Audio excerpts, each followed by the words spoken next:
u dalšího setkání a tentokrát já se chci podívat s tebou na to, čemu my se nevyhneme, pokud jsme na svojí cestě osobním růstem, osobním rozvojem, kariérním růstem nebo i partnerských vztahů. A je to výstup z komfortní zóny a vůbec překonávání zóny diskomfortu, zóny rezistence a podobně. Velice krátce, co to vlastně je, my bychom o tom mohli mluvit dlouhé hodiny, ale v rámci času, který máme vyhrazený na tohleto setkání, tak krátce řeknu a představím vlastně pro ty, kdo to třeba nikdy neslyšeli, co to výstup z komfortní zóny je. Je to něco, kdy my chceme něco udělat, velice zjednodušeně a lidsky řečeno, ale nějaká averze k tomu, k té činnosti, nějaká rezistence, nějaký strach, který na podvědomí úrovni nás od té aktivity odláká, oddálí vlastně, tak se do té aktivity buď vůbec nepustíme, anebo ji děláme tak jako bojácně, napůl, tak jako nechce se nám a opatrně a vlastně nedosahujeme v ní toho výsledku, který je očekávaný, který bychom z té aktivity dosáhnout chtěli. Díky tomu potom některé věci radši neděláme, než aby jsme se v nich cítili špatně. Hraje tam roli strach z odmítnutí, někoho máme zavolat, někoho máme oslovit, někde máme udělat nějaký vlastně jako biznis s potenciálním klientem a nechceme se vystavit tomu riziku toho, že nás ten klient odmítne, nebo to může být partner, partnerka, který nás odmítne. A evolučně my jsme nastavení tak, že odmítnutí bylo velice silně jedná zakořeněný, protože vlastně pokud jsme byli odmítnutí nějakou tlupou a nepřijali nás do té jeskyně, kde měli ten oheň, kde měli zásoby jídla, tak to pro nás znamenalo smrt, čili my se tomu chceme a náš mozek je tak naprogramovaný, že se tomu chceme radši vyhnout, než aby jsme to zkusili. V dnešní době už to tolik neplatí, ale tu evoluci vlastně my po ty desítky tisíc let nemůžeme jen tak vymazat. Čili se s tím musíme poradit jiným způsobem a jedním z nástrojů, který máme, tak je vlastně jakoby dovolit si jít proti tomu strachu tím, že ho budeme překonávat, že se z něj vlastně jakoby nepoděláme a že budeme čelit těmhletěm diskomfortním činnostem. Já jsem tohle video pojmenoval, proč letos nevyhraju Československo má talent. Tak já se vám vlastně na tomhletom příkladě pokusím demonstrovat můj výstup z komfortní zóny, který byl pravděpodobně letos pro mě jedním z největších a který jsem absolvoval a kde teda jakkoliv rezistence překonávám dost často a jdu tomu naproti a nebráním se tomu, tak vlastně tohle to bylo ještě trošičku o level vejš.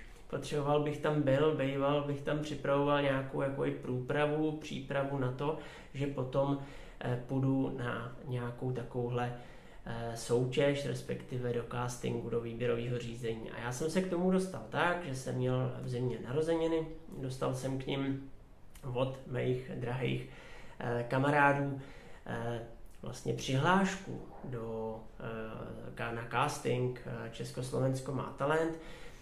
Myslel jsem si nejdřív, že to je nějaký vtip, pak teda to vtip nebyl, dokonce v kategorii zpěvák. Jo. A já jako nespěvák, nekytarista a podobně, který to miluje, který se tím baví, který samozřejmě to má strašně rád, ale vlastně jsou tam jiný od toho, aby vyhrávali nebo byli úspěšní v takových soutěžích, tak já jsem tam najednou měl jít. No a tak jsem si říkal, co tam teda, že jo? Tak jako, co jsou nějaké moje silné stránky, kterým bych tam mohl zaujmout, že jo? Tak můžu tam přijít, můžu být tam takovej ten, který ho tam ještě neviděli, může to být vtipný, může to být spontánní, může to být něco originálního. Pravděpodobně tam neoslním svojí barvou hlasu nebo pěveckým uměním, který jsem si někde vypěstoval po dobu mýho studia zpěvu, protože žádný takový nebylo. Takže musím tam přijít s něčím, co je trochu oslní a pak třeba budou říkat, hele, tak dobrý, zkusíme ho, je to docela v pohodě kluk. No, ale nějak jsem se, jako nevěděl jsem přesně, kdy ten casting bude, nikdo to nevěděl, až pak byli jsme někde na vejletě, na horách a volali, bylo třeba, já nevím, jestli neděle, pondělí, že příští sobotu to je. A poslali mail a já jsem potvrdil, že teda jo, že mě tam uvidějí, jestli si můžu vzít sebou kytaru, řekl jsem, že se na to těším. A vlastně neměl jsem skoro nic připravený, měl jsem nějaký jenom takovej nápad, jak bych to mohl vlastně, jakoby, co bych tam mohl zpívat a co bych vlastně jakoby tím textem jim tam mohl říct, tak aby to trošku bylo vtipný, aby to bylo malinko jakoby k věci a aby bylo to malinko tak jako ze mě, abych to nekopíroval úplně od někoho jiného. Takže jsem si složil krátký text, oni mi ještě řekli, že potřebuješ na to jednu sloku a jeden refrén. Nebude tam moc času, dostaneš minutu a půl. Takže jsem si na to něco složil, snažil jsem se to během asi 3 dnů, než jsme se pak vrátili, tak jsem si to snažil naučit, zapamatovat a ze zkušenosti to trvá třeba několik týdnů, než se mi ta písnička dostane jako i pod kůži.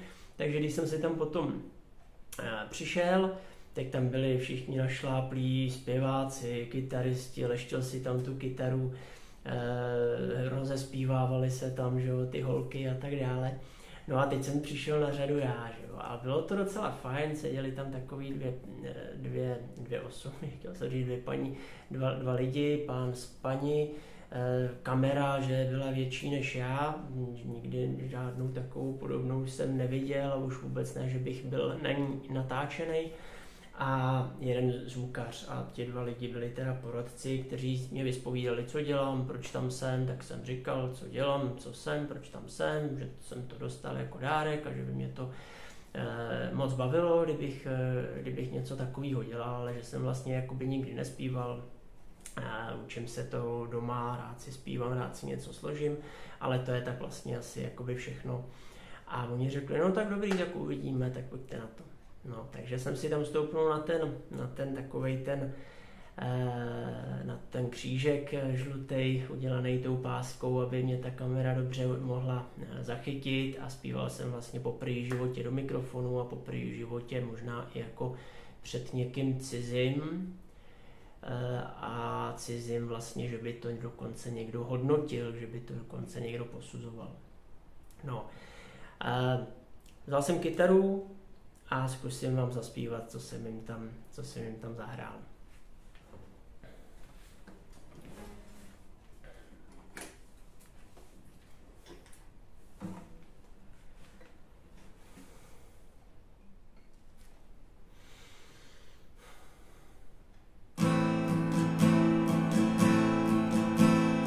Tak jdem na to, složil jsem píseň o tom, proč jsem dnes přišel sem.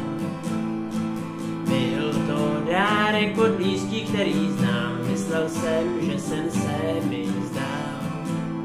Ten sen si plním už tím, že tady jsem, taková paráda, no jen si to vem. Všude známých lidí, co potkám tu kolem, brachař Bílá, možná Eben. Snad Jandová a nebo Mareš, tak do té party na tu ty zapadneš. A když ne, tak žádná panika, vždyť není v plánu v Česku vyhrát Slávika. Když ty kříže červenobílí se tam nade mnou rozsvítí, v jistý míře se mi uleví, ale smutek též pocítí. Vždyť být bych tu chtěl, bavit se s vámi jen a být tím, kterým rád teď jsem. Svými rýmy okouzlovat svět a slyšet potlesk v sále všech.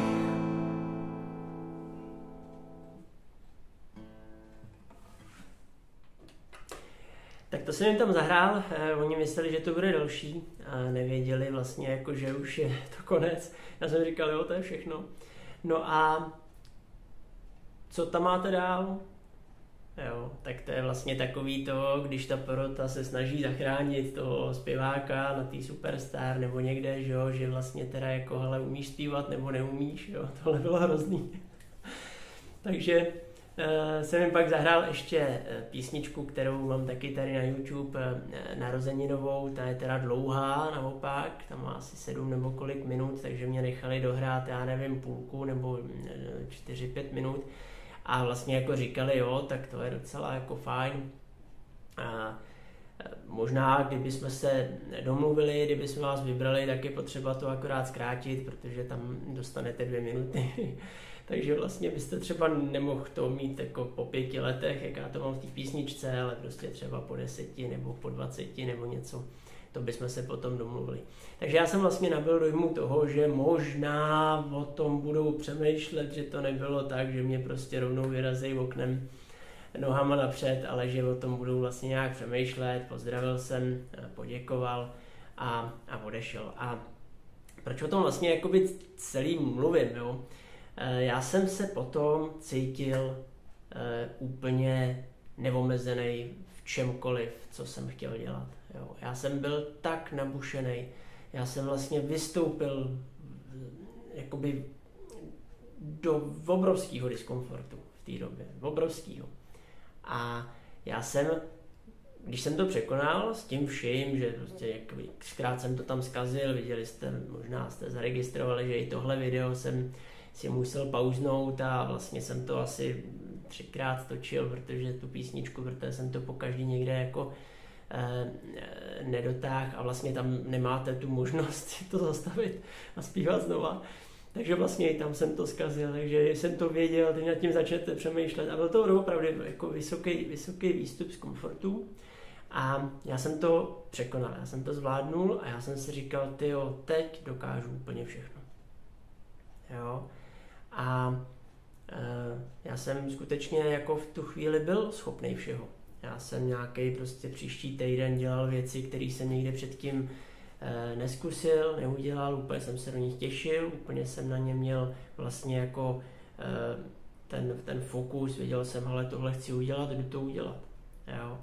A ty se tím můžeš navigovat, tím diskomfortem. Ty vlastně, když něco podobného překonáš, podobný výstup z komfortní zóny, tak ti tu komfortní zónu rozšíří o to pásmo, kam si ty zašel. Čili vlastně zjistíš, že je to úplně v pohodě. Tam příště můžeš jít a udělat si z toho prostě vyloženě legraci a bude to úplně super. Ty vlastně zjistíš, že se vůbec nic neděje. Ty zjistíš, že tě to i baví. Jo. Já kdybych na tu kytaru uměl hrát mnohem líp, nebo kdybych uměl líp zpívat, tak samozřejmě já bych rád zpíval před vyprodanou O2 arénou třeba jako pokáč. Jo. A strašně mě to bavilo. Ale vlastně jako ta svoboda vnitřní, ta úroveň toho strachu, nebo ta úroveň toho zvyknout si na to chce trénink, jo? To musíme trénovat a dá se to trénovat tak, že rovnou někam jdeme, rovnou nás někdo do té vody hodí a my, když se chceme neutopit, tak musíme plavat, anebo se to dá postupnýma krůčkama každý den udělat něco menšího, co pro nás není tak bolestivý, tak nebezpečný. A vlastně naše tělo a náš mozek se postupně adaptuje na to, že dochází k situacím, které dříve byly nekomfortní, byly pro náš mozek, pro naše tělo nebezpečný, to znamená, začne se nám stahovat to tělo jenom na ty nejnutnější funkce, které jsou potřebné k tomu, aby jsme mohli utéct, jo, z té scény nebo z toho před tím nebezpečím, nebo aby jsme mohli zaútočit, takže vlastně se nám okysličují jenom ty partie, které jsou k tomu potřebné a pak nejsme uvolněni. Jo, protože je to na nás poznat, že se to tělo brání a vyvolává ten pocit toho strachu a začne se nám to projevovat na tělesný vlastně jakoby postoji, na našem hlase, na tom, že možná jako děláme zbrklý pohyby a tak, protože se chceme uchovat v té scéně, v té situaci, ale zároveň tělo nám nabízí trošku něco jiného k řešení. Prostě uteč odsaď, je to nebezpečný. Takže my chceme to trénovat, tak aby jsme si na to zvykli. Dá se to trénovat skvěle s koučem, případně sám se sebou v rámci vlastně jakoby tvýho coachingového programu a spolupráce s někým, tak to trénuješ v týdnu, kdy se zrovna s koučem nevidíš a postupně překonáváš jednu výzvu za druhou a představ si, když takhle každý den zvládneš nějakou takovouhle těžkou vlastně pro tebe situaci, nebo těžší, než si doposud schopnej zvládnout, aniž by se z toho nějak bál, aniž by se tvoje tělo tomu bránilo, tak co budeš schopnej za měsíc, za půl roku, za rok nebo za 5 let. Dokážeš neskutečné věci. No a co se týká mýho účinkování v Československo má talent pro rok 2023, tak mě řekli, že pokud se ozvou, tak se ozvou do měsíce. Pokud se neozvou, mám to považovat za to, že mě nevybrali. No, bylo to někdy na konci března, dneska je konec prázdnin, tak je to, myslím si, jestli dobře počítám, 5 měsíců, takže už se pravděpodobně neozvou, takže nedá se nic dělat, ale letošní ročník Československo má talent se bude muset obejít beze mě. Tak snad někdy příště. Čau.